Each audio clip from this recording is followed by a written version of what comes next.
começar lá a nossa aula, queria ler um texto aqui com vocês. É um texto que se encontra em Apocalipse capítulo 3,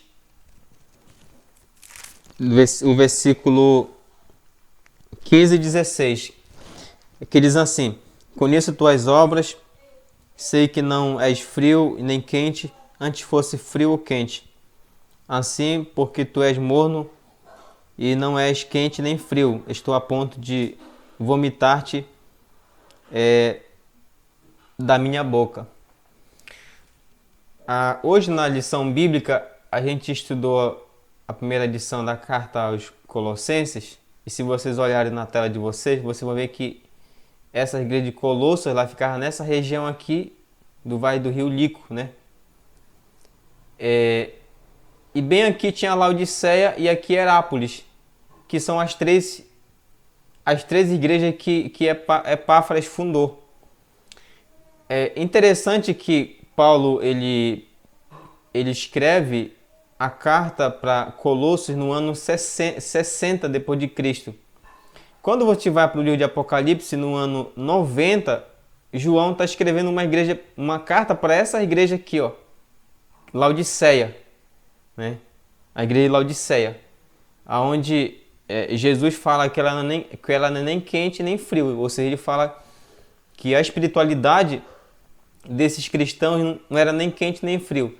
Ele usa uma ilustração que todos eles conheciam. Por quê? Porque essa cidade aqui essa cidade, se eu voltar aqui na tela, essa cidade chamada Laodiceia, ela não tinha canalização, ela não tinha água própria. Então o que ela fazia? Ela trazia água quente daqui de Herápolis e água fria de Colossos. Então, quando canalizava água fria de Colossos e água quente de Herápolis e era canalizada para Laodiceia, essa água não chegava nem quente e nem fria. Essa água ela chegava morna, que ela funcionava morna. E aí Jesus fala assim: é como que ele fala assim, se eu beber da espiritualidade de vocês, eu vou provocar vocês, né? Eu vou provocar vocês. É interessante a gente observar que essa mesma igreja, ela deixa Jesus lá de fora, né? Ela deixa lá de fora. Ou seja, Jesus não é mais o Senhor dela. Mas ela foi fundada. Então, vê que a gente tem pelo menos aí 30 anos que levou para que essa igreja ela pudesse se desviar. Por que eu estou falando isso aqui? Porque a gente, como tem dois pastores aqui na sala comigo, né? E mais o Samuel, a gente vive num momento também de um momento que a diaconia amanhã também está aqui, né? De um momento em que a igreja está caminhando por uma frieza espiritual, né? E a gente pode se perguntar como é que está a nossa espiritualidade. Se Deus viesse fazer um diagnóstico da nossa igreja ou da nossa vida, como estaria a nossa espiritualidade? Será que ela estaria quente no sentido de fervorosa? Ou ela estaria fria no sentido de ser incrédula, mas ao mesmo tempo assim, confiando ainda em Jesus? Ou se a nossa espiritualidade está no ponto que se Jesus verificar, tentar beber, ele vai provocar para fora, né? Então, Jesus ele usa assim, essa ilustração do contexto que eles entendiam o que Jesus estava dizendo em relação a essa igreja aqui na cidade de Laodiceia.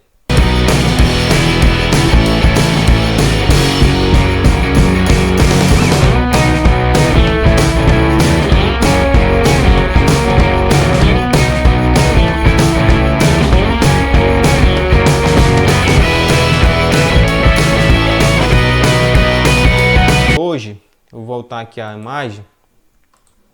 A gente falou na primeira aula, a gente falou sobre o sermão temático. Na segunda aula a gente falou sobre o sermão textual.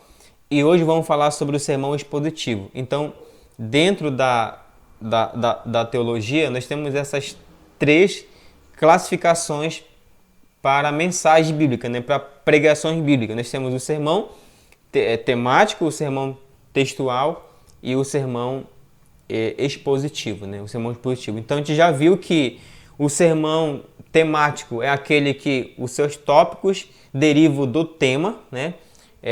Você escolhe um tema e você desenvolve o seu sermão em cima daquele tema,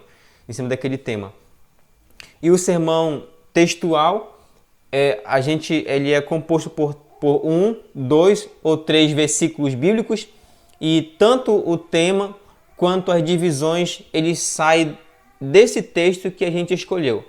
E aí a gente vai ver que tem uma diferença entre o sermão textual, o sermão expositivo, o sermão temático e para o sermão expositivo, tá? Então vamos caminhar aqui. A primeira pergunta que a gente faz é: o que é o sermão expositivo, tá? A maioria dos escritores, eles afirmam essa frase aqui. Ele fala que a pregação expositiva é pregar a palavra de Deus e não sobre a palavra de Deus, tá? Tem uma diferença aí. A pregação expositiva é pregar a palavra de Deus e não sobre a palavra de Deus. Então, o texto da Escritura, né? Ou seja, o texto bíblico que a gente vai escolher para a nossa pregação, ela é a fonte da mensagem e a autoridade do mensageiro. Um ponto importante que a gente tem que lembrar aqui é que nenhum de nós, como pregador do Evangelho, temos autoridade no sentido de levar a mensagem, porque a própria palavra de Deus ela já tem autoridade em si. Então você vê que a pregação expositiva é pregar a palavra, tá? Pregar o texto bíblico na íntegra, versículo por versículo, dentro do seu contexto, a verdade principal do texto ali. Então o texto que a gente escolher, ele é a fonte de todo o texto que a gente vai desenvolver e também é a autoridade do mensageiro. Por quê? Porque não é o mensageiro que escolhe o tema e que dá os tópicos e que vai dizer o que o texto não quer dizer. É o próprio texto que vai dizer todas as regras, tá? Então, o texto dirige-se ao sermão. Você vai entender melhor o que eu vou querer dizer aqui para frente com essa afirmação. Deixa eu continuar aqui, vou passar o slide aqui. O conteúdo, as ideias, as divisões e a aplicação do sermão deve ser centrada na passagem bíblica e não nos critérios, pensamentos e opiniões dos pregadores ou teólogos. Pregação expositiva é pregação centrada na Bíblia, tá? Aí vamos lá. É importante compreendermos claramente a diferença entre o sermão textual e o sermão expositivo. Já vimos que o sermão textual é aquele em que as divisões principais derivam de um versículo, 2 ou 3 versículos. No sermão expositivo, o texto pode ser uma parte de um capítulo, por exemplo, aí Mateus capítulo 24, versículo 29 ao 41, ou até mesmo um capítulo inteiro, tá? Ou mais. Ou seja, o texto tem início, meio e fim. Exemplo aí, a gente olha aí, por exemplo, a parábola, né? Das 10 virgens em Mateus capítulo 25, do versículo 1 ao versículo 13. Então, a gente vê que tem uma diferença entre o sermão expositivo, o sermão textual e o sermão temático. Por quê? No sermão temático, a gente dá o tema e a gente vai desenvolver o nosso sermão em cima daquele tema. Todo o nosso sermão vai ser desenvolvido em cima daquele tema. Por exemplo, na primeira aula eu dei o exemplo, por exemplo, você vai pregar sobre pecado. Então, o meu tema é sobre as consequências do pecado. Aí eu vou listar lá embaixo. Primeiro tópico, qual é a primeira consequência do pecado? Segundo tópico, né, a segunda consequência do pecado. Então você vê que os seus tópicos, o seu sermão vai ser desenvolvido em cima daquele tema que você escolheu. Já no sermão textual, você vê que é o texto, o 1, 2 ou 3 versículos que você escolheu, que vão dar o tema e as divisões do seu texto, do seu sermão. Então, tem uma diferença de texto aí, porque no sermão expositivo, o sermão expositivo, ele pode ser, a gente chama de bloco, né? Ele pode ser um parágrafo, ele pode ser do versículo 29 até o 41, como eu coloquei de Mateus 24, pode ser um capítulo, pode ser 2 capítulos, pode ser 3 capítulos. Se a história ela iniciou no capítulo 1 e só vai terminar no capítulo 3, então o pregador ele tem que pregar todos os 3 capítulos de uma só vez. Ele tem que se rebolar aí para pregar esses 3 capítulos de uma só vez. Ou ele pode repartir essa mensagem em 3 partes, né? Prega no domingo o capítulo 1, prega no segundo domingo o capítulo 2 e no terceiro domingo o capítulo 3. Mas desde que esse sermão ele seja um sermão expositivo, você vai expor o capítulo 1, capítulo 2 e capítulo 3, que vão falar a mesma história, tá bom? Dúvidas aí, irmãos? Alguma pergunta? Assim, tem uma aí. Ok. Hoje, por exemplo, eu usei o texto de 2 Pedro 3, do 7 a 9, né? Que fala sobre uma conversa informal lá. Eu usei esse texto que fala sobre a perseverança e também os céus e a terra que agora existem pela mesma palavra se reservam para o dia do juízo. Ou seja, nesse sermão expositivo, você tem que pregar ali, explicar ali o texto. Como você falou aqui, como é que é? Você não vai pregar sobre a palavra, você vai pregar a palavra. A palavra, isso. Seria aplicar, seria esclarecer a mensagem que aquele texto bíblico, aquela passagem bíblica está relatando. Justamente, isso mesmo, tá? O texto que o senhor colocou aí é 2 Pedro, capítulo 3, no versículo 7 ao 9, né? É isso? Que o senhor falou aí, né? Esse mesmo. Ó. 2 Pedro 3, 7 a 9. Olha só, se a gente for usar uma regra aqui, uma regra mesmo para o sermão expositivo, qual seria o correto? O correto não seria o senhor pegar do versículo 7 ao versículo 9. O correto seria o senhor pegar do versículo 1 até o versículo 18. Se esse capítulo 3 está falando, se o discurso dele começa no versículo 1 e termina no versículo 18, então tem que pregar ele todo na íntegra. Entendeu? Agora, se do seu versículo 7 até o versículo 9, ele está falando um outro assunto dentro desse capítulo, aí está correto o senhor usar do versículo 7 ao versículo 9. Entendeu? Na hora. Mas seria o ideal mesmo, por causa do tempo, né? Como era só não era um sermão, era só uma palavra que foi concedida. Mas eu entendi aí que tem que haver a explicação do texto. Do texto. Aquilo, a mensagem que aquele texto está dando, que ele está falando ali, né? Justamente. Uma opinião sobre o texto. Né? E isso mesmo, entendeu? Isso mesmo. Entendeu? Porque aí quando você olha o capítulo 3 de 2 Pedro, ele está falando assim, a vinda do Senhor. Então você tem que ver se dentro desse capítulo 3, o que realmente Pedro está falando. E geralmente o capítulo 3, sempre o livro ou o capítulo, ele vai ter uma verdade principal. E dentro dessa verdade principal, o autor, por exemplo, os autores dos livros, eles vão ter uns subtemas. Então você pode pregar o tema principal com todos os subtemas que vai dar o capítulo, ou você pode pegar somente um subtema ali que está dentro do capítulo, entendeu? Mas o importante é que esse texto que você escolheu, ele tem que ter início, meio e fim. Entendeu? Ele tem que iniciar a história e terminar a história. Beleza. Nonato, pastor Nonato, diaconisa Maiane. Tem mais um outro aluno aqui que eu não consegui identificar ainda. Alguma dúvida aí?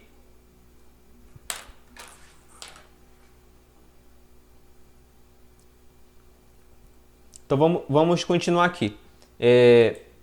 Não, nenhuma. Tá beleza a explicação aí. Ok. Valeu. Então vamos lá. O sermão expositivo, por sua vez, obriga o pregador a extrair das divisões, né? Olha só. O sermão expositivo, por sua vez, obriga o pregador a extrair, né? Retirar todas as divisões principais da mensagem bíblica escolhida para pregar. Entendeu? Dessa maneira, o sermão todo consiste numa exposição de uma passagem bíblica. Entendeu? Então, como eu falei, a gente vai ver isso para frente, tá? A gente vai ver isso para frente com um exemplo que eu vou mostrar para vocês. Então, O sermão expositivo, por sua vez, obriga o pregador a extrair, retirar de todas as divisões, ou seja, o primeiro tópico, o segundo tópico, o terceiro tópico e o quarto tópico, dessa passagem bíblica. Ou seja, esse capítulo que você vai escolher, ou esse parágrafo, né, que chama de parágrafo, que pode iniciar do versículo 1 até o versículo 10, ou do 10 ao 20, ou do 20 ao 30. Então, depende de onde inicia o seu texto, ele pode iniciar no versículo 1, pode iniciar no versículo 5. Então, ele que vai dar o tema para você, porque ele, por exemplo, Jesus vai falar sobre oração, Jesus vai falar sobre jejum, Jesus vai falar sobre perdão, sobre o divórcio. Então, você tem que ver se esse bloco de texto que você escolheu, qual é o assunto que está sendo trabalhado dentro desse bloco de texto. Então, se o assunto for sobre divórcio, então você coloca lá o que Jesus falou sobre o divórcio, né? Se o assunto for sobre oração, você pode colocar lá o que Jesus falou sobre oração.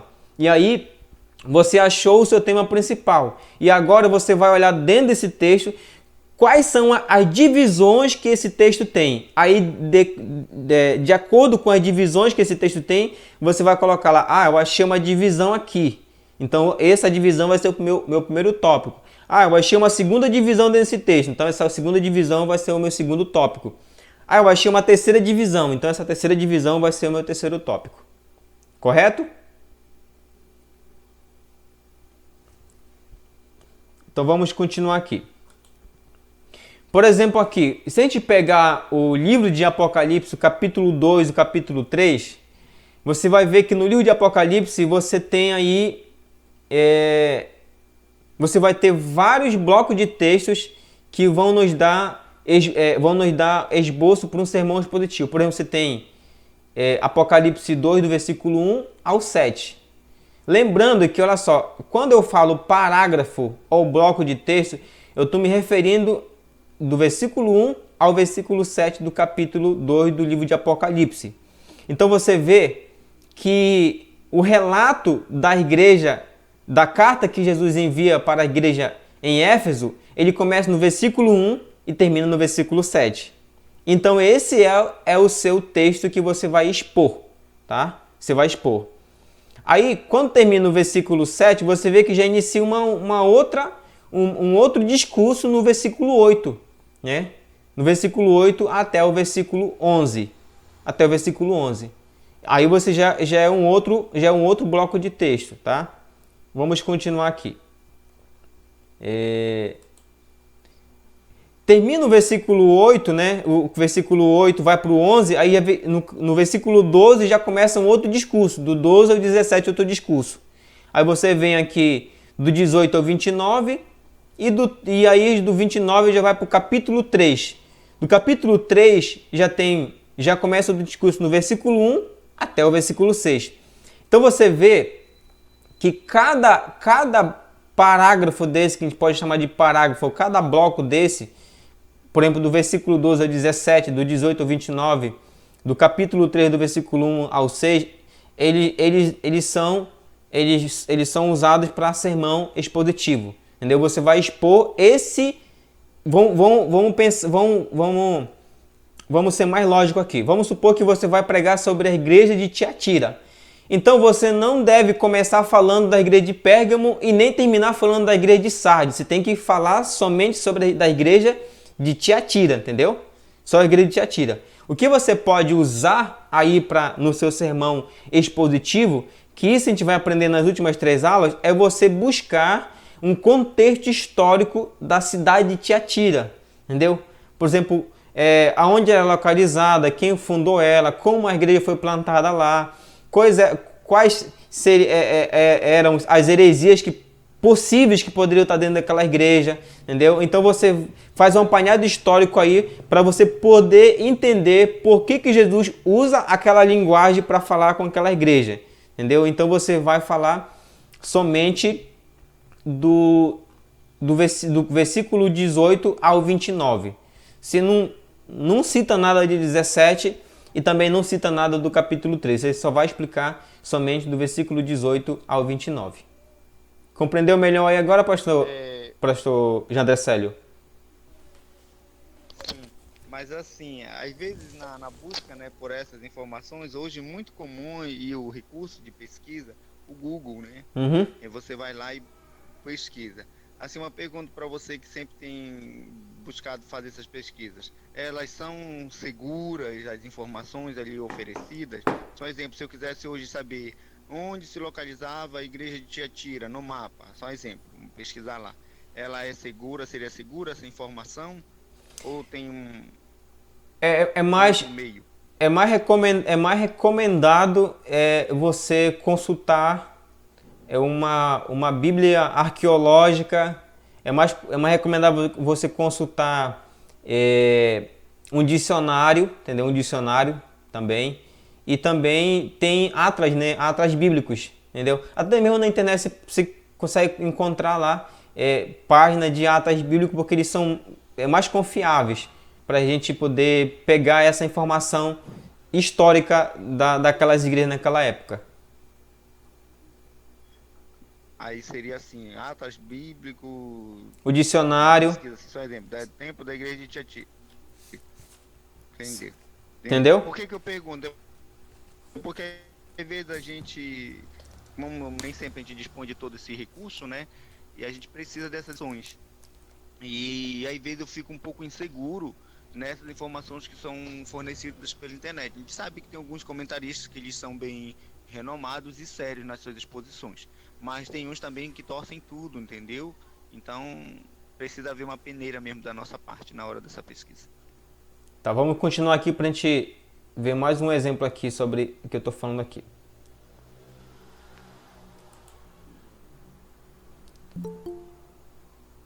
A France entrou agora. Bem-vinda, France. Então, vamos lá. Aí você tem... Boa noite, France. Você tem aí...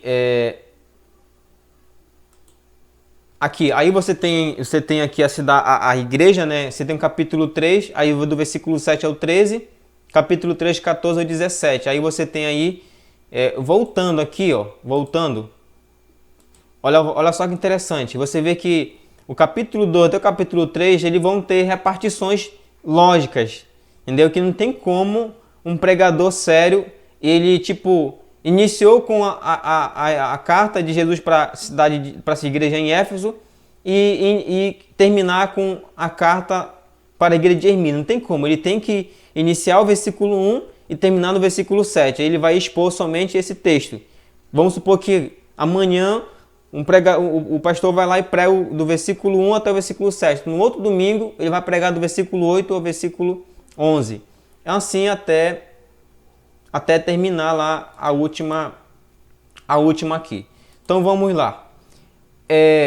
Eu mostrei para vocês aqui, só voltar aqui, somente um título e do capítulo 2, do versículo 1 ao 7. Entendeu? Do versículo 1 ao 7. O que eu estava falando para o Samuel agora, deixa eu só aqui colocar uma outra janela aqui para rapidinho para me dizer o que eu quero dizer para vocês aqui. Pastor Lipe? Sim. Só um detalhe aí, né, que essa divisão você faz no sermão expositivo, né? Sim. Você tem que falar de cada igreja, né? Isso mesmo. Se você for trabalhar o sermão expositivo, tem que ser dessa forma. Tem que ser dessa forma, tá? Tá bom. Então olha só, eu tava falando pro Samuel agora, porque que acontece? Eu quero pregar sobre a igreja de Éfeso. Beleza, então vamos lá.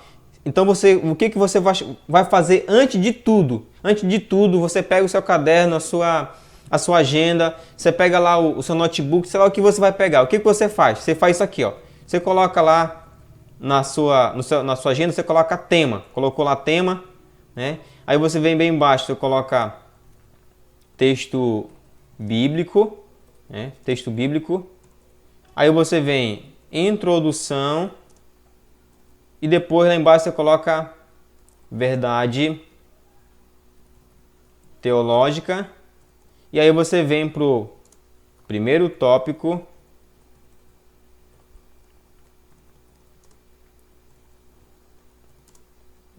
segundo tópico, se eu colocar 3T aqui, você vai entender o que estou falando aqui. E quarto tópico. Isso se o texto lhe dá 4 tópicos. Aí tá, eu já tenho aqui um esboço, que é isso que eu quero que vocês me mandem para mim, né, para me analisar como é que vocês organizaram o texto. Então eu já tenho aí um esboço. Aí o que eu vou fazer agora? Eu quero pregar sobre a igreja de Éfeso. Então eu vou lá, eu coloco aqui Apocalipse capítulo 2, versículo 1 ao 7. Esse é meu texto. Tá. Aí eu já li esse texto, eu já encontrei um tema para ele. Então o que eu faço aqui? Vou colocar aqui o tema que eu coloquei aqui na aula, Éfeso, né? O acento está inverso aí, mas está valendo aí. Éfeso, a igreja fiel, porque ela era fiel doutrinária, tá? Mas sem entusiasmo. Esse entusiasmo é no sentido de sem amor, entendeu? Afeição já por Jesus. Então você tem aí o seu tema. Seu tema, tá? Aqui na verdade teológica, isso aqui é o que eu vou explicar depois lá para frente um pouco sobre isso aqui. É como se eu falasse assim, ó, o texto de Apocalipse capítulo 2, versículo 1 ao 7 nos apresenta algumas verdades que Jesus falou para a igreja na cidade de Éfeso. Aí veremos essas verdades. Aí você vem para o seu primeiro tópico. Aí vocês já entenderam aqui que eu quero dizer para vocês. Aí eu vou voltar lá para a minha tela aqui, para outra tela, que vocês vão ver como eu reparti esse texto aí. Isso aqui está claro no texto, irmão. Isso aqui está claro no texto. Não tem como a gente acrescentar e tentar criar outra coisa que não tem como. Tá muito claro posso dizer, essa estrutura no livro de Apocalipse está muito claro nas igrejas, tá? Você vai encontrar essa estrutura aqui, ó.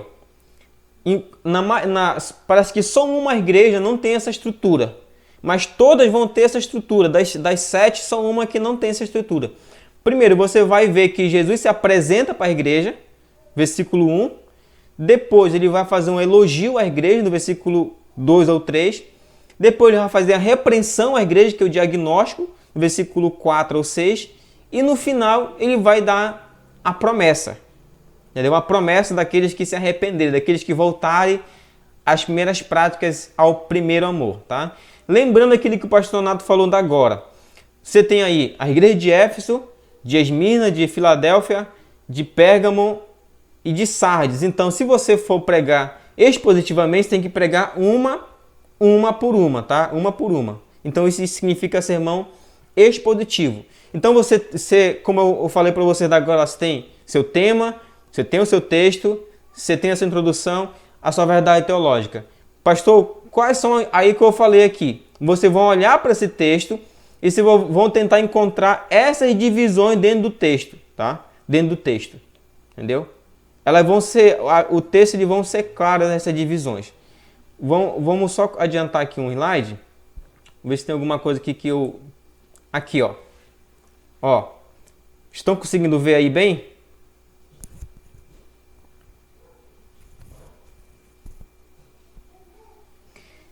Então, olha só, se eu vou fazer um sermão expositivo, então o texto que eu vou estudar vai ser do versículo 1 ao versículo 7, que é a carta à igreja de Éfeso. Então, se você já tem aí na sua Bíblia Sagrada esse texto escolhido, o que você vai fazer? Você vai olhar nele e você vai tentar encontrar essas repartições. Como eu coloquei aí no slide, ó, apresentação de Jesus Cristo para a igreja. Como é que Jesus se apresenta, né? Aí você vê aí no versículo 1. Versículo 1. Qual é o elogio que Jesus faz para a igreja? Do versículo 2 ao 3. A repreensão à igreja, do versículo 4 ao 6. e a promessa de Jesus para a igreja do versículo 7. Tá? Do versículo 7. Aqui eu só mostrei um exemplo aqui, porque aqui vou mostrar para frente isso aqui depois, você começa a fazer algumas interrogações para o texto, né? Quem é o anjo? Quem é aquele que tem as 7 estrelas na mão direita? O que significa os 7 candelabros? Então, voltando aqui para, já que a França entrou agora, voltando aqui para entender um pouco aqui, o sermão expositivo, como eu falei agora, o sermão expositivo é pregar a palavra de Deus e não sobre a palavra de Deus. Então, o sermão expositivo você pode escolher um bloco de um texto, ele pode ser como está aqui, a carta de Éfeso, né, do versículo 1 ao 7. Isso se a história iniciar no versículo 1 e terminar no versículo 7. Se essa carta terminasse no versículo 10, no versículo 20, tinha que pregar todos esses 20 versículos. Pode ser uma parte de um texto, pode ser um capítulo, 2 capítulos ou até mesmo 3 capítulos. Lembrando que esse texto escolhido, ele vai dar o tema para a gente, porque a gente vai ler ele, a gente vai ver lá que Jesus está falando sobre um assunto. Então a gente tem que descobrir qual é o assunto que está sendo trabalhado dentro daquele texto. Certo? Depois que eu descobri qual é o assunto principal, agora eu tenho que descobrir quais são os subtópicos que estão divididos dentro daquele texto ali. Então você pode ver que aí nesse exemplo aí da igreja aí da cidade de Éfeso. Dúvida aí, irmãos?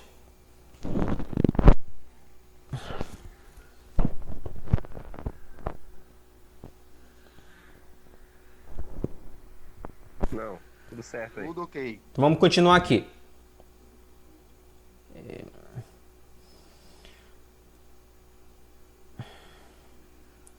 Só um momento aí, irmão, que a minha tela aqui do slide está fora da tela de gravação e o mouse me ajuda muito.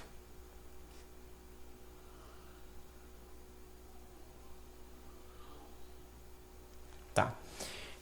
Olha só, agora eu dei para vocês um exemplo de 2 capítulos que pode ser pregado expositivamente. Agora eu vou dar um exemplo para vocês de um livro geral. Por exemplo, o livro de Lamentações. O livro de Lamentações ele pode ser dividido em 5 sermões. Se vocês olharem aí, ó, em 5 sermões, tá? Quando eu estava ainda na IAP Maracanã, eu tentei escrever todos esses 5 sermões, mas eu não terminei, mas eu deixei aí o esboço pronto, né? Por exemplo, o sermão 1 é o capítulo 1 inteiro, tá? O primeiro sermão é o capítulo 1 inteiro. Aí o tema é a cidade em cinzas, visão de fora. O sermão 2, a ira de Deus, capítulo 2 inteiro. O sermão 3, as misericórdias de Deus, capítulo 3 inteiro. Sermão 4, os pecados de todas as classes, capítulo 4. E o sermão 5, a súplica, capítulo 5. Vocês viram que tem uma diferença aí? Agora a gente viu que se a gente quiser pregar um sermão expositivo, a gente pode usar aí, como eu coloquei aí, tem outro exemplo aí, né? A cidade de Sardes. Você vê aí, ó, que a gente usou aí do versículo 1 até o versículo 6. Mas às vezes, tem ocasiões que vai ser preciso você pregar o capítulo todo, como aqui nesse esboço aí do livro de Lamentações, entendeu? Então, seria aí 5 sermões, né, para 5 domingos. Então, num domingo você pegava o capítulo 1, no segundo capítulo 3, no terceiro capítulo, ou seja, no segundo capítulo 2, no terceiro capítulo 3, no quarto capítulo 4 e no quinto capítulo 5, né? Então aí você já tem o capítulo 1 inteiro e você tem o tema. Agora a questão é olhar esse texto, quais são as divisões que esse capítulo 1 tem. Vamos ver se esse capítulo 1 como ele pode ser dividido. Vamos lá. E se tem aqui a imagem aqui do capítulo 1. Ó, o capítulo 1. já que nós estamos falando a cidade em cinzas, então você vê que os meus subtópicos, eles estão fazendo relação com o tema, porque é isso que o texto me dá de tema, entendeu? O tema mais claro que pode, assim, que eu consegui encontrar nesse texto, que ele pôde me dar, assim, que eu consegui ver, é esse texto, a cidade em cinzas. Por que cidade em cinzas? Porque Jeremias vai falar do momento em que Jerusalém foi devastada por Nabucodonosor, quando Nabucodonosor foi pela terceira vez em Jerusalém para levar todos os cativos para o cativeiro babilônico, né? Porque Nabucodonosor não foi só uma vez em Jerusalém, ele foi a primeira vez. Na primeira vez ele leva Daniel e mais os seus 3 amigos, depois vai uma segunda vez, e na terceira vez ele devasta a cidade. É por isso que o capítulo 1 de Lamentações, tudo indica que Lamentações ele foi escrito uma semana depois que a cidade foi devastada. Então por isso que eu coloquei aí o tema como a cidade em cinzas, visão de fora. Porque Jeremias ele olha para a cidade como se ele subisse num monte e agora ele olha para a cidade do lado de fora. Aí ele encontra a cidade em cinzas. Então você reparte esse capítulo 1 em quatro tópicos. Primeiro tópico, a desolação da cidade vai do versículo 1 até o versículo 11. O clamor da cidade do versículo 12 ao 17. A confissão da cidade do versículo 18 ao 19. E a oração da cidade do versículo 20 ao 22. Quando eu me refiro à cidade, eu estou me referindo à população da cidade. Por quê? Porque apesar da cidade ter sido devastada, mas ficou na cidade somente os pobres, as mulheres grávidas e algumas pessoas. Entendeu? Por isso que a cidade estava desolada, né? Estava desolada. Essas pessoas ficaram na cidade, elas clamavam, né? Clamavam.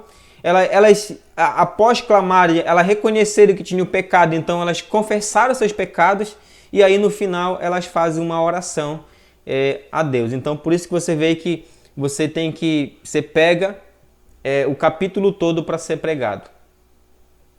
Entenderam aí? Isso a gente chama de sermão expositivo, tá? Porque você está expondo um capítulo todo.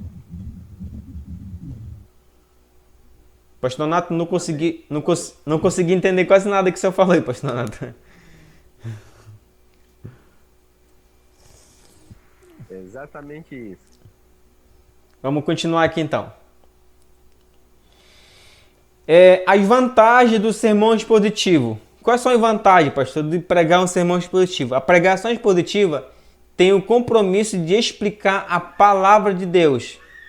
Foi o estilo mais frequentemente empregado pelos profetas, por Jesus, pelos apóstolos e pelos reformadores, né, pelos puritanos e os pregadores mais reconhecidos da história. Tá?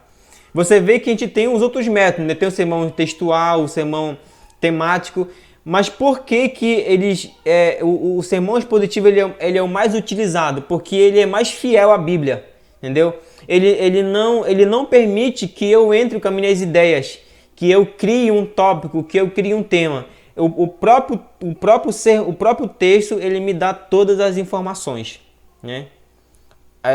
Como o pastor André Salles perguntando agora sobre a localização, sobre cultura, sobre religião, sobre política. É claro que em alguns textos eles vão nos dar essas informações. Só que essas informações, como por exemplo, como política, como cultura, outras informações agregadas, a gente vai ter que pesquisar em outros livros, né? Mas a gente vai aprender isso na quarta aula, na quinta aula, aonde procurar essas informações. Então a pregação expositiva tem o compromisso de explicar a palavra de Deus.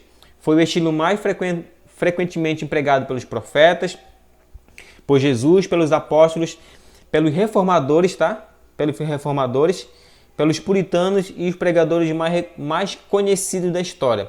Nós temos um exemplo de um pastor que prega, a maioria dos sermões dele são sermões expositivos, que é um pastor muito reconhecido no Brasil, que é o pastor Reverendo Hernandes Dias Lopes, da Presbiteriana, né?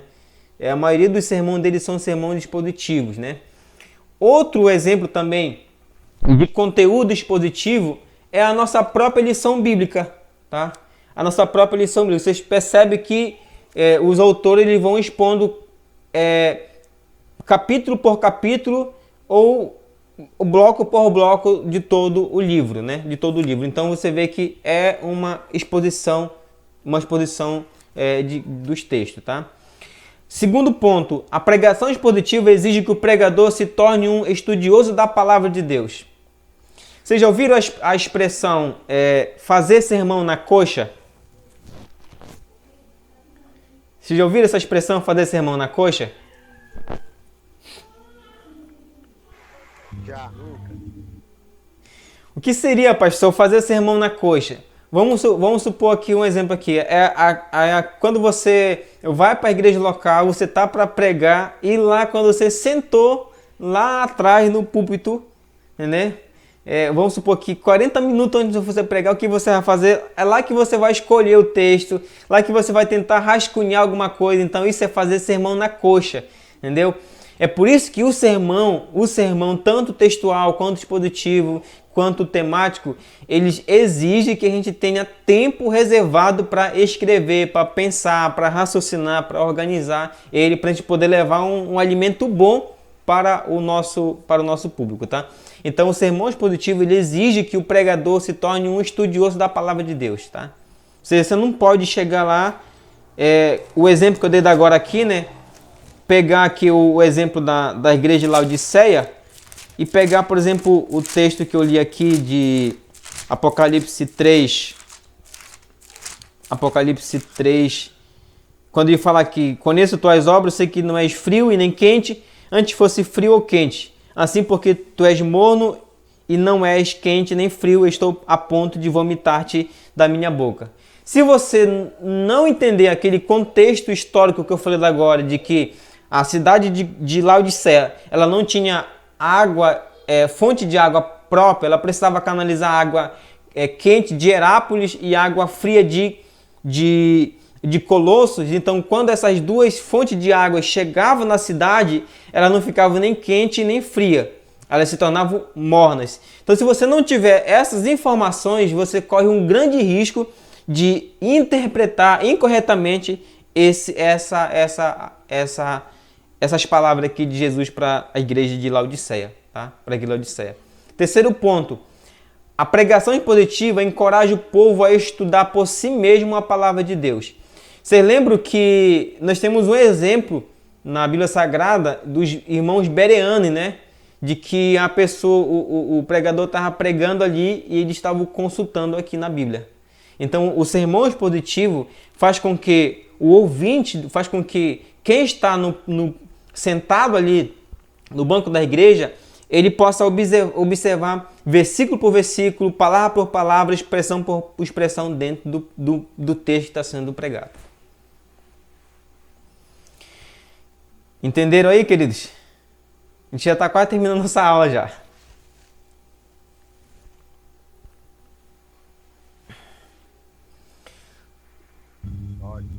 Tudo certo. Vamos lá. Alguns passos, né? Alguns passos no processo do sermão expositivo. Primeiro, você vai escolher o seu texto. Eu não sei se dá para vocês verem bem aí, mas é o mesmo texto que eu mostrei agora ali, Apocalipse capítulo 2. Então, o primeiro passo que você vai fazer é escolher o texto. Você foi lá, vou pregar hoje no livro de Apocalipse. Tá, mas o que você vai pregar? Você vai pregar o capítulo 1, capítulo 2, capítulo 3. Onde é que inicia o meu texto e onde é que ele termina? Então, iniciou, terminou. Então, se o meu texto inicia no versículo 1 e termina no versículo 7, então esse é o texto que eu vou pregar. Tá? Esse texto que eu vou pregar. O primeiro passo é isso. Escolher o texto. Vamos lá para o segundo passo. O segundo passo é meditar nesse texto. Tá? O que seria meditar no texto, pastor? Um dos conselhos que a gente dá é, se você tem mais de uma versão bíblica em casa, você tem uma século 21, uma João Ferreira de Almeida, uma JFA, o que você faz? Você pega esse texto e lê ele nas diversas versões que você tem em casa. E o que você vai fazer agora? Você vai pegar você vai ler ele e você vai ver se se tem alguma diferença de palavras, se tem alguma diferença de expressão e começa a fazer anotações, tá? Tem um autor chamado Carlito Paz que ele fala que quando a gente for pregar um texto bíblico, nós temos que almoçar com esse texto, tomar banho com esse texto, caminhar com esse texto, jantar com esse texto, dormir com esse texto. O que significa isso, pastor? Por exemplo, às vezes a gente vai estudar um texto, a gente sentou ali no nosso quarto ou na mesa, a gente pegou o texto e vai estudar ele. E aí a gente começou a estudar o texto e aí as coisas vêm fluindo na nossa mente. Só que de repente parece que a gente não consegue entender mais nada. Parece que deu um bug ali na mente e não consegue entender mais nada. Pastor, o que te faz nessa hora? Querido, deixa lá a sua agenda aberta ali. Saia, vá fazer o que tem que fazer. Mas você vai ver que é interessante, isso aqui é uma experiência minha, tá? Isso aqui é interessante, não sei se vocês passam por isso, os dois pastores que estão aí, mas lá onde você está fazendo outra coisa, você passa a meditar naquele texto, você passa a pensar naquele texto novamente. E aí o Espírito de Deus ele começa a iluminar a nossa mente. A gente começa a entender aquilo que a gente não conseguiu entender naquela hora que estava ali. E aí, esse é o momento que a gente tem que voltar. Se a gente tiver um celular, escreve aquilo ali que o Espírito de Deus soprou na nossa mente, escreve aquilo ali para a gente poder lembrar. Então, a gente começa a fazer observações no texto, né? Começa ali a ver uma palavra, o que significa lá a palavra, quais são as divisões que tem naquele texto, começa a meditar nesse texto, tá? E aí a gente começa a ir fazendo algumas escritas para depois ir organizando ele. Vamos continuar aqui. Terceiro passo é isolar o pensamento dominante, ou seja, é encontrar a verdade principal desse texto. O que esse texto está falando, né? Por exemplo, tem um texto aí que eu peguei aí, é Marcos, capítulo 16, versículo 16. Se vocês observarem, Marcos 16 diz assim, quem crê e for batizado será salvo, mas quem não crê será condenado. Se a gente parar para pensar, a gente poderia simplesmente pegar somente esse versículo 16 para pregar. Só que a gente não pode pegar esse versículo 16 e desassociar ele de todo o capítulo. Por quê? Porque a história ela começa no versículo 1 e ela vai terminar lá no final do capítulo 16. Se você observar, dentro do capítulo 16, se repete pelo menos 6 vezes a palavra crer. Ela não está somente como crer, mas ela está como creram, crido, crer e creram e crerem.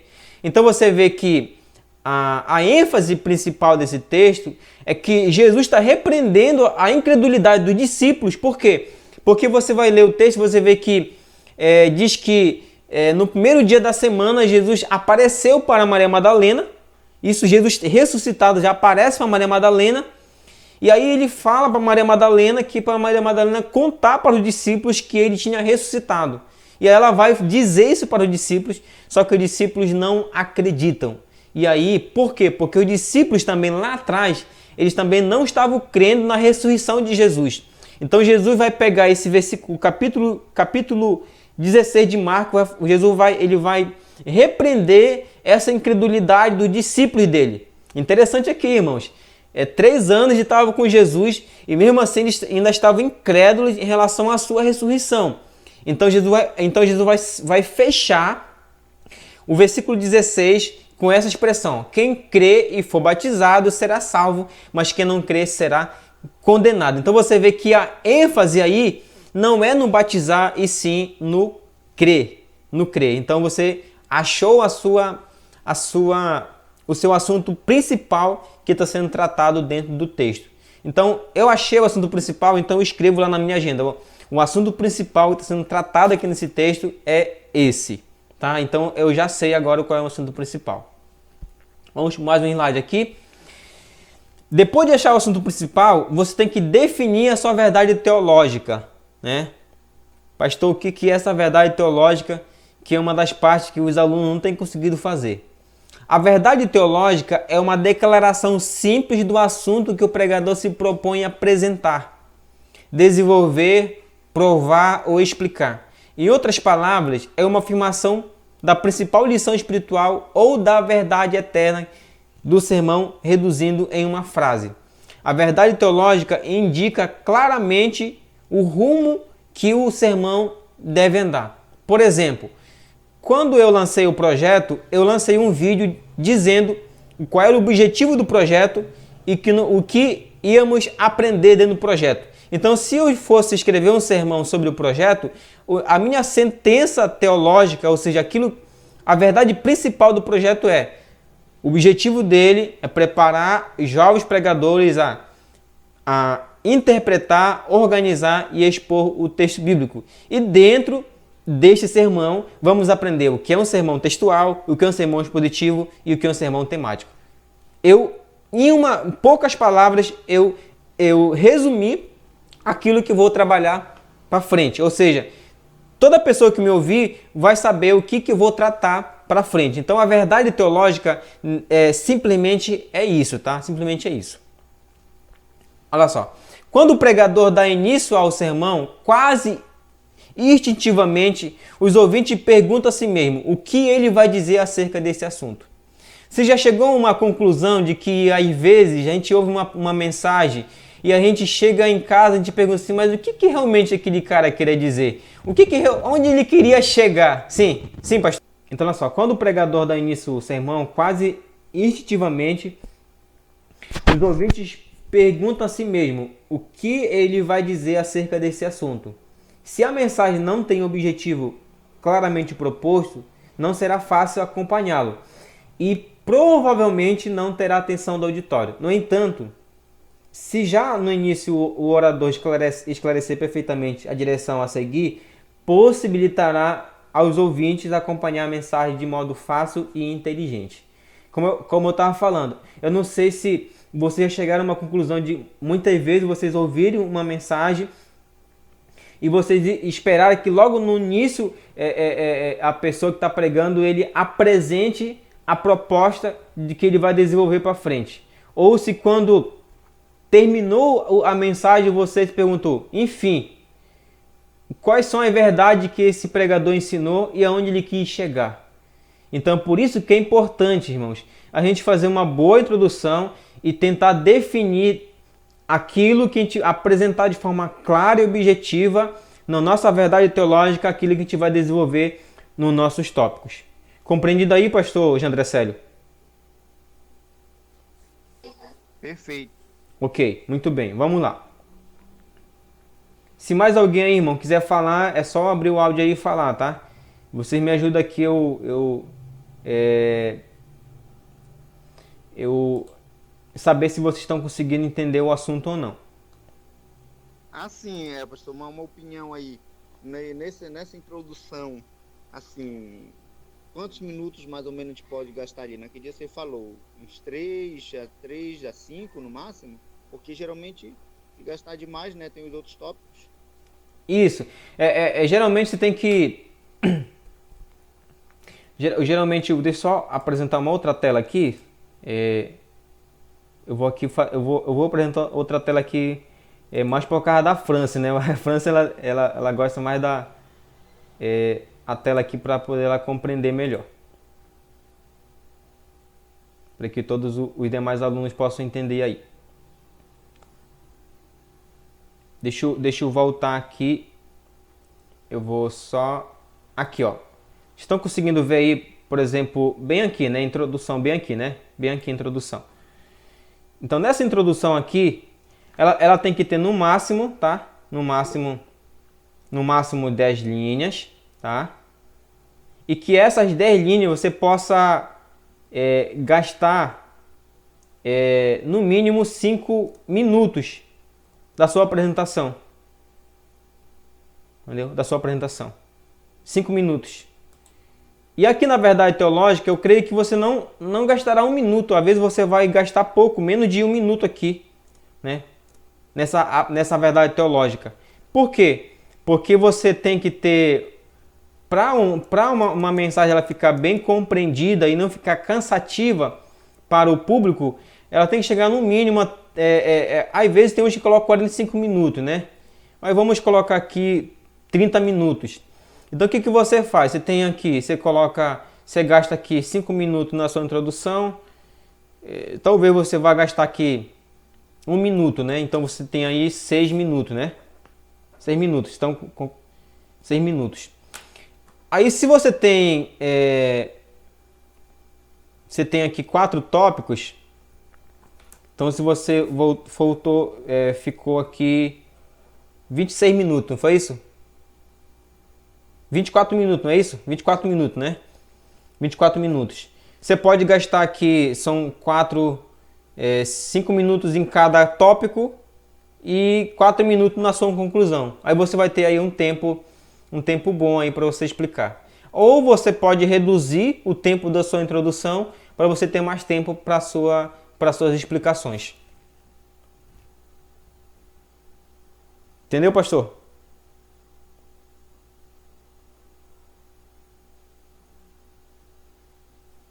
Tá aparecendo na tela para vocês aí, né?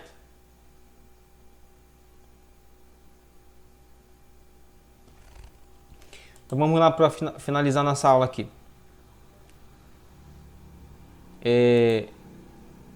Bom, depois que você encontrou lá a sua verdade teológica, né, que você conseguiu fazer a verdade teológica, encontra divisões do texto.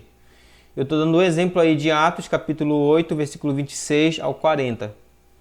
Então eu tenho um tema, aí eu vou encontrar as divisões, tá? As divisões do texto. Nesse texto aí eu encontrei 5 divisões. Então, se deu 5 divisões, você tem que pregar essas 5 divisões aí dentro do texto, tá bom?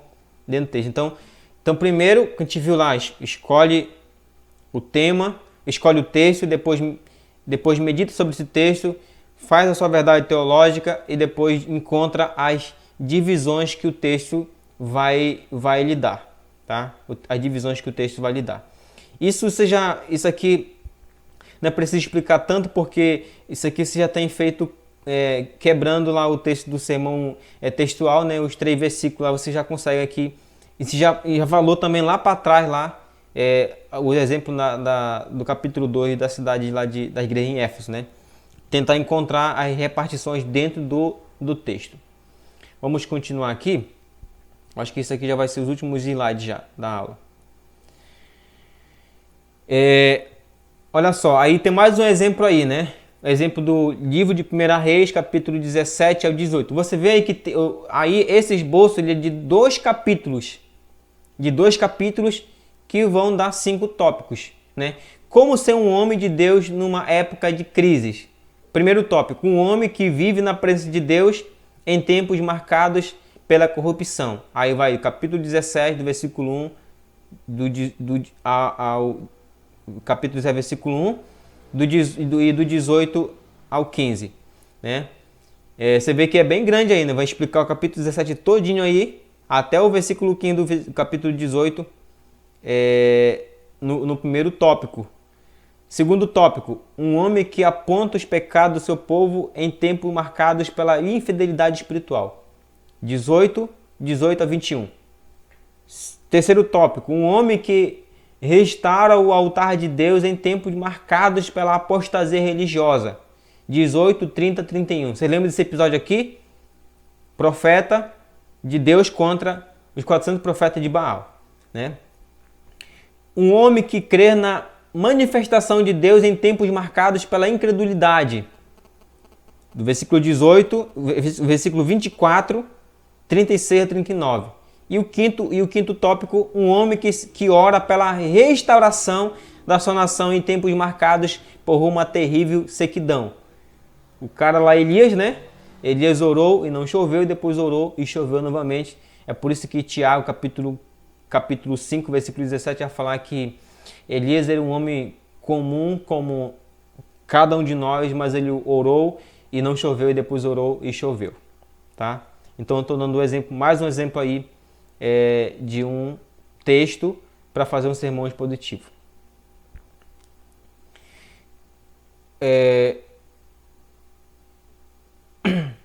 Um outro exemplo aí, tá? Dízimo, erros e perigos e bênçãos. Primeiro tópico. Às vezes, irmãos, o esboço de vocês ele vai ficar com essa estrutura aí, ó. ele vai ter o tópico principal e vai ter esse subtópico embaixo, tá? Quando acontecer isso, não se espante que isso também ajuda a gente a compreender. Por exemplo, aqui, ó, Malaquias capítulo 3, versículo de 8 ao 12. O tema, dízimos, erros, perigos e bênçãos. Primeiro tópico, erros sobre o dízimo. Quais são os erros? Reter, administrar para mim mesmo, subtrair e subestimar. Esses são os subtemas dentro do tópico principal. Segundo tópico aqui, perigos relativos ao dízimos. Maldição divina, devorador, né? Ou seja, ele está dizendo que se a gente tentar reter, administrar, subtrair e subestimar o nosso próximo dízimo, o nosso dízimo, o que vai acontecer? Vai vir a maldição a parte de Deus e Deus vai também permitir que o devorador ele venha atacar as nossas plantações ou até mesmo aquilo que a gente tem, da onde Deus tem dado para a gente. E o terceiro tópico, bênçãos sobre os dízimos, ou seja, se eu não reter, se eu não administrar, se eu não subtrair, se eu não subestimar, o que acontece? Eu tenho bênçãos sobre a minha vida, né? As janelas dos céus são abertas, bênçãos sem medidas são derramadas, o devorador é repreendido e uma vida abençoada. Então você vê aí que você tem no capítulo 3 de Malaquias, do versículo 8 ao 12, e aí ele vai dar o meu tópico principal e os subtópicos abaixo. Alguma dúvida aí? Ou ficou mais entendido para vocês aqui dessa forma?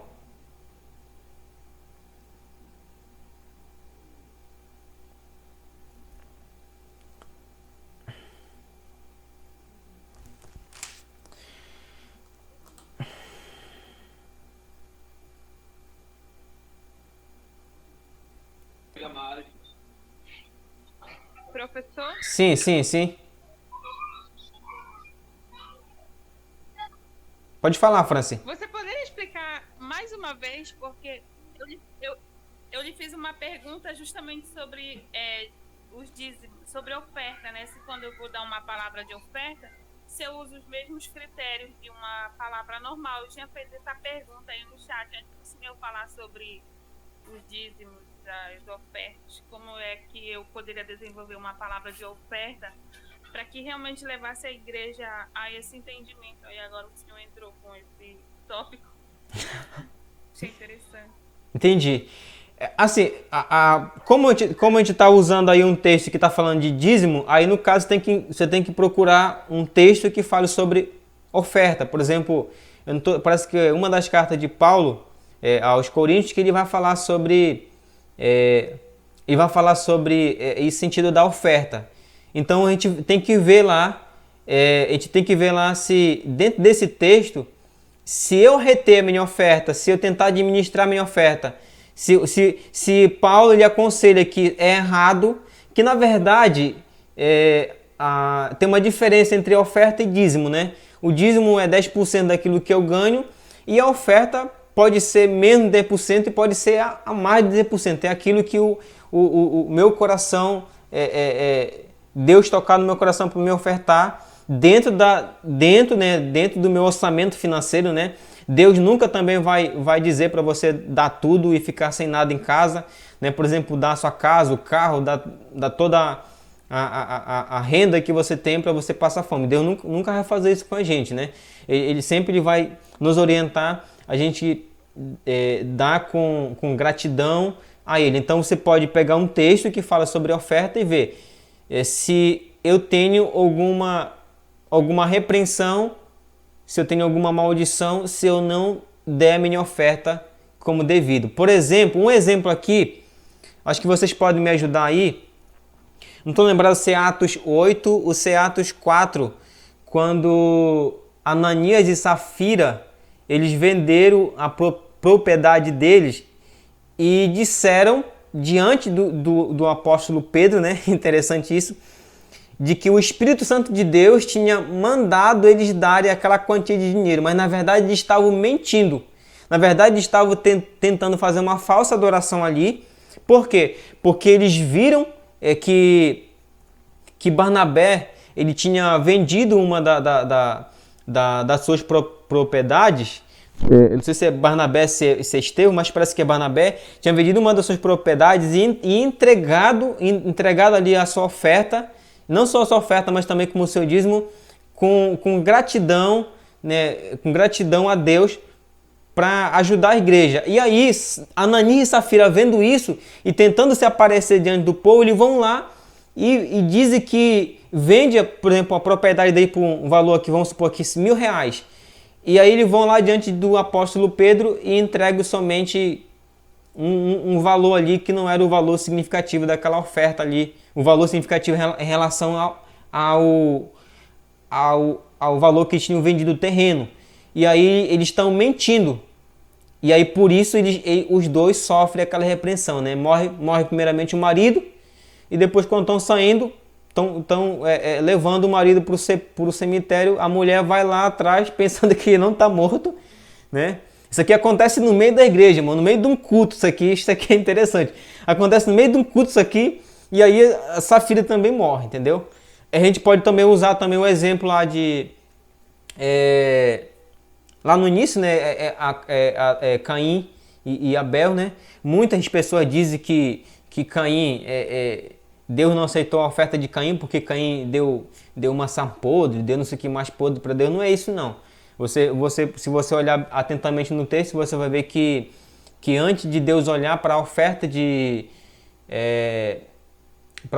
Abel, Deus olha para dentro do coração de Abel, dentro do coração. Então, antes de Deus olhar para a nossa oferta, Deus olha para a intenção do nosso coração.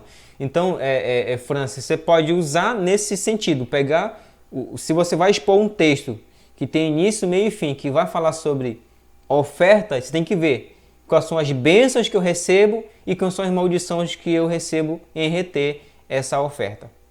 Ok? Ok. Muito bem. Pastor André Célio, se quiser falar alguma coisa, pode falar, pastor. Aqui, assim, eu estou olhando aqui os bolsos, né, de Malaquias, muito legal aqui. Por exemplo, erros... Sobre os dízimos. Os Isso. dízimos, né? Uhum. Mas esse é só um exemplo. No caso, esse daqui seria um sermão apenas. Um sermão. Isso? E um sermão só. Isso mesmo. Entendi. Justamente. Farei um comentário breve em cada, mais objetivo, né? Bem claro. Isso. Reter, administrar, subtrair, subestimar. Justamente. Tá? Legal. Porque você está vendo aí que você tem o versículo 8, o 10 e o 8, né? Você está fazendo uma exposição e dentro dessa exposição você tem essas verdades destacadas, né? Então você tem o seu tópico destacado lá em cima, erros sobre o dízimo. Quais são esses erros? Reter, administrar, subtrair e subestimar. Eu acho que já vou ficar com esse aqui também. Eu também já vou ficar com esse, que amanhã eu te dou a palavra de oferta na igreja. Ó, tá vendo? Eita Deus maravilhoso. Já entregar o ponto, esgoto. Olha, Por isso que eu fiz a pergunta sobre a oferta. olha só, é importante vocês colocarem lá no final lá do sermão de vocês, na fala de vocês assim, ó. Isso aqui é um esboço que... Autor, né? o autor. O esboço que foi tirado lá da aula que eu tô tendo e tal e tal. Isso aí você ajuda a gente. Tá bom? Vamos... Direitos autorais, tá? Direitos autorais. Vamos continuar aqui, irmãos, pra gente terminar nossa aula de hoje aqui. Tá, aí finalizando aqui, faça um esboço de um sermão expositivo, escolha um desses textos, tá? 1 Coríntios capítulo 3, versículo de 1 a 8, Êxodo capítulo 2, versículo 1 ao 10, Lucas 19, de 1 ao 10 e Atos 2, 32 ao 47, tá? E aí, voltando novamente àquilo que eu falei no início lá, o esboço de você tem que ter nessa estrutura aqui, né? Tema, texto bíblico, introdução, verdade teológica, primeiro tópico, aí tem explicação, aplicação e frase de transição, tá? Eu só quero que vocês coloquem para mim lá o tema, o texto bíblico. Não coloque nada ainda sobre introdução, mas aqui vocês já escrevam aqui a verdade teológica de vocês. Coloque aqui o tema, o tópico, tá? A frase do tópico e o texto. Não explique ainda nada, não aplique ainda nada e não faça nenhuma frase de transição. Por quê? porque a gente vai ter uma aula exclusiva, tá? Nos próximos sábados, de como desenvolver essa explicação, a aplicação e de como fazer a nossa introdução, tá bom? E também como a nossa conclusão, certo? Eu espero tá ajudando vocês aí, irmãos, tá bom? Eu fico me perguntando todos os dias se eu estou conseguindo contribuir para o ministério de vocês, para a igreja local de vocês aí. Eu espero estar contribuindo aí para o reino de Deus, tá bom? Então a aula de hoje é isso. Tá sim, pastor, tá sim, parceiro. Você tem contribuído sim. A gente pede perdão, eu pelo menos, né, devido a algumas demandas, inclusive com o setup eu tô bem enrolado também, né? Mas a gente tem sim aprendido, pode ter certeza disso, que tem ajudado bastante. Francis, Samuel, Diácono Zamaiane. Vergonha e mandar.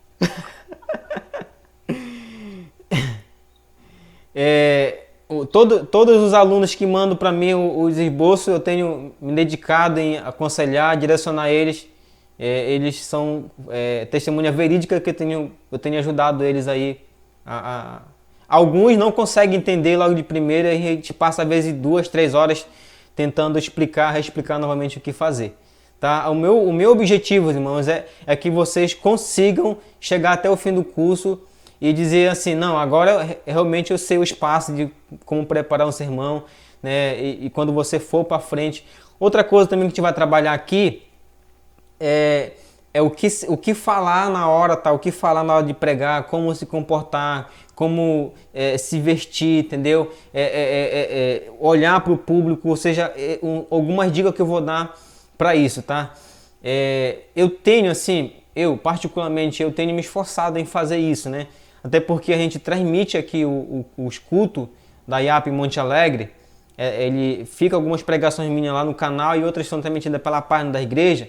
Então, o dia de quarta e de domingo é transmitido pelo Facebook e pelo YouTube. Então, é um desafio para mim, né? Falar bem, me expressar bem, me comportar bem, me vestir bem, porque eu não estou alcançando somente um público dentro da igreja, mas um público também fora da igreja. Então, ao mesmo tempo que eu ensino vocês, eu também sou obrigado a seguir as regras que eu estou ensinando para vocês. Tá bom? Então... Eu ainda preciso me obedecer mais a regra de ficar quieto ainda. Tá? É subir no púlpito e não se desesperar, né? Eu sei que bate o nervoso.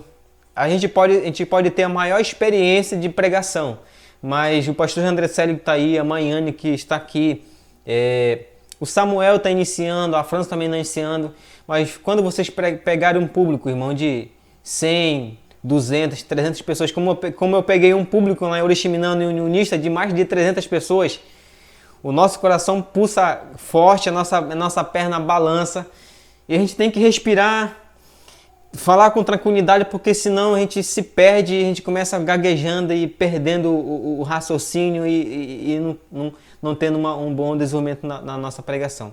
Mas o Espírito de Deus, ele nos ajuda nessa tarefa aí, né? Nessa tarefa. Tá bom? Vamos orar.